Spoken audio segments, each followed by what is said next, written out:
Thanksgiving dinner just wouldn't be complete without lefse, especially in this part of the country. Tonight on the Stone Report, meet a man who helps make that lefse just a little better.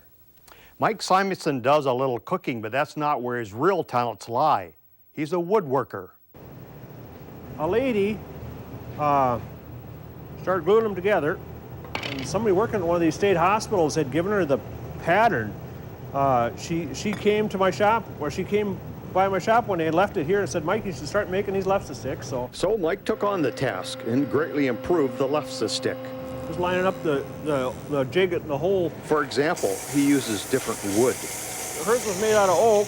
I didn't think you should make them out of oak because oak is an open grain wood. It's going to absorb get particles of food in the wood. I started making them out of birch, and then I had so much trouble with birch warping, so I started making them out of maple. I haven't had any trouble since I started making them out of maple. Maple is a much more stable wood. A little glue to scrape off here. My mother gave all my sisters and sisters-in-law lefse grills for Christmas one year. I'd make lefse sticks to go with them anyway. A lefse grill isn't any good without a lefse stick. Actually, they work better than the commercial ones are so narrow. The commercial ones are only about 3/4 of an inch wide, and these are much wider.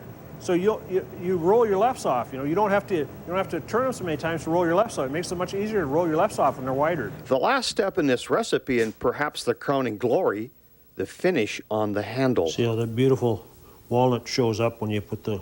They look very, very impressive hanging on the wall. Yeah. But no, I say I make them to use, not to hang on the wall. Yeah.